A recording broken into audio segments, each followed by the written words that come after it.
नमस्कार, आप देख रहे हैं न्यूज़ बिहार। मैं हूं आशीष पराशर आपके साथ। अग्निपथ योजना को लेकर जिस तरीके से बिहार में बवाल मचा हुआ है, बिहार में जिस तरीके से छात्रों का गुस्सा फूट पड़ा है, लगातार तस्वीरें हम आपको दिखा रहे हैं कि इस तरीके से बिहार में अग्निपथ से अग्निकांड हो चुका है।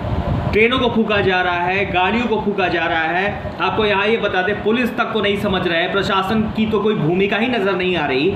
बिहार में प्रशासन का कितना भी दावा कर ले नीतीश कुमार, लेकिन प्रशासन की कोई जो चीज़ें हैं वो सामने नहीं आ रही। लाठी भाज देने से प्रशासन दुरुस्त नहीं होता है। आप उन उग्र छात्रों के बारे में सोचिए जो अपने भविष्य को लेकर चिंता में हैं, भविष्य को लेकर चिंता कर रहे हैं कि आखिर 4 साल बाद हमारा भविष्य क्या होगा। ये सवाल पूछ रहे हैं बार बार सरकार से, केंद्र सरकार से। लेकिन केंद्र सरकार क्या करती है? केंद्र सरकार ये करती है कि भाई सोचने का तरीका ही गजब है भाई केंद्र सरकार का। वो ताली बजाने का मन करता है केंद्र सरकार की सोचने की स्थिति पे। 17.5 साल से 21 साल का था, अब उन्होंने कहा कि पहली बार के लिए हम 23 साल कर दे रहे हैं। अरे भाई, उससे क्या हो जाएगा आप ये बताइए। इन सारी चीज़ों को देखते हुए बिहार में जो है 15 जिलों में इंटरनेट सेवाओं को बाधित कर दिया गया है। इंटरनेट सेवा को बंद कर दिया गया है। रोहतास की बात कर ले, कैमूर की बात कर ले, औरंगाबाद की बात कर ले, सिवान की बात कर ले, गोपालगंज की बात कर ले, तो हर जगह पे पहले 12 जिलों में हुआ था ये, उसके बाद से 3 जिलों को ऐड किया गया।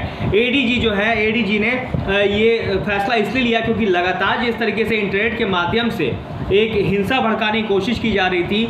हाँ, ये भी बात सही है कि जितने भी उपद्रवी हैं, जितने भी लोग प्रदर्शनकारी हैं, उनका ये भाई ये एक बात सही है कि जितने भी प्रदर्शनकारी हैं उसमें 50% छात्र होंगे, 50% जो है वो सिर्फ उपद्रव मचाने के लिए, बिहार की व्यवस्था को बेकार करने के लिए उस भीड़ में शामिल हुए होंगे। इसलिए प्रशासन ने ये फैसला भी लिया है। लेकिन प्रशासन और सरकार को ये सोचना चाहिए कि भाई सरकार आखिर ऐसी क्यों योजना ले आएगी जिससे इस तरह की स्थिति पैदा हो जाए।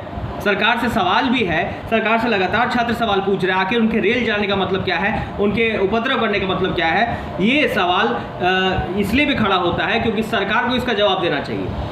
सरकार इसका जवाब दे नहीं रही है। पीएम मोदी कोई बयान जारी नहीं कर रहे, रक्षा मंत्री कोई बयान जारी नहीं कर रहे हैं। ठीक है, बिहार सरकार में नीतीश कुमार ने बयान जारी जरूर कर दिया है, सरकार के तमाम नेता भी इस पर बयान दे रहे हैं, साथ ही साथ विपक्ष के भी नेता इस पर बयान दे रहे हैं। लेकिन आखिर छात्रों के मसले का हल कैसे होगा, ये बात अपने आप में बड़ी है। क्योंकि इसलिए भी सवाल उठता है क्योंकि जिस तरीके से छात्र गुस्से में है, आखिर नुकसान किसका हो रहा है? हमारा आपका हो रहा है। छात्र जो है रेल को नुकसान पहुंचा रहे हैं, सरकारी संपत्तियों को नुकसान पहुंचा रहे हैं। बिहार में ऐसी स्थिति बनी हुई है कि चलना मुश्किल हो गया है। ऐसे में नुकसान किसका हो रहा है? ऐसे में तकलीफ किसको हो रही है? आम आदमी को हो रही है। लेकिन सरकार इन चीज़ों से मुखर बैठी है। सरकार इन चीज़ों पे सोच नहीं रही कि आखिर ये छात्रों की चीज़ों को कैसे मसला जो उनका है उनको कैसे हल किया जाए। बिहार में जो है इंटरनेट सेवा बंद कर दी। आज बिहार भी बंद है। बिहार बंद के दौरान इंटरनेट सेवाओं को एकदम बाधित कर दिया गया है। कई जिलों में तो लाइट भी नहीं है, लाइट भी कट गई है, लाइट भी काट दिया गया है। इंटरनेट सेवा तो बंद ही है। पहले 12 जिलों में किया गया था, 15 जिले में कर दिया गया है। इंटरनेट सेवा इसलिए भी बंद कर दी गई है कि इंटरनेट ही एक जरिया है जिससे माफ़ कीजिएगा, जिससे जो अफवाहें हैं वो फैलाई जा सके। आपको यहाँ भी बता दें, व्हाट्सअप हो, फेसबुक हो, ट्विटर हो, आपको गूगल ये हो, उस पर सारी चीज़ों को बाधित कर दिया गया। कोई भी आपका एप्लीकेशन नहीं चलेगा। आप चलाना भी चाहेंगे तो इंटरनेट की सेवा बाधित होने की वजह से नहीं चलेगा। इसलिए क्योंकि जिस तरीके से हिंसा फैल रही, इस तरह से हिंसा लगातार, आज चौथा दिन है, तीसरे दिन की तस्वीर जो थी वो बहुत ही भयावह थी, वो देखने लायक थी। क्योंकि छात्र इतने गुस्से में थे कि दानापुर रेलवे स्टेशन को फूंक दिया, आरपीएफ के गाड़ियों को फूंक दिया, ट्रेन को फूंक दिया।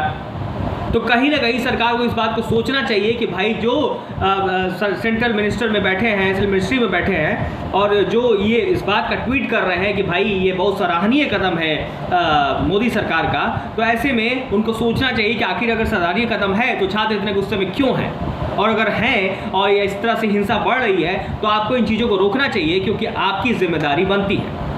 आप बने रहिए न्यूज़ बिहार के साथ। आप देखते रहिए हमारे चैनल। अगर आपने हमारे चैनल को सब्सक्राइब नहीं किया है तो सब्सक्राइब जरूर करें, बेल आइकन दबाना ना भूलें। साथ ही साथ फेसबुक पेज को भी लाइक कीजिए ताकि आपको छोटी बड़ी खबरों के नोटिफिकेशंस मिलते रहे। आपका बहुत बहुत शुक्रिया।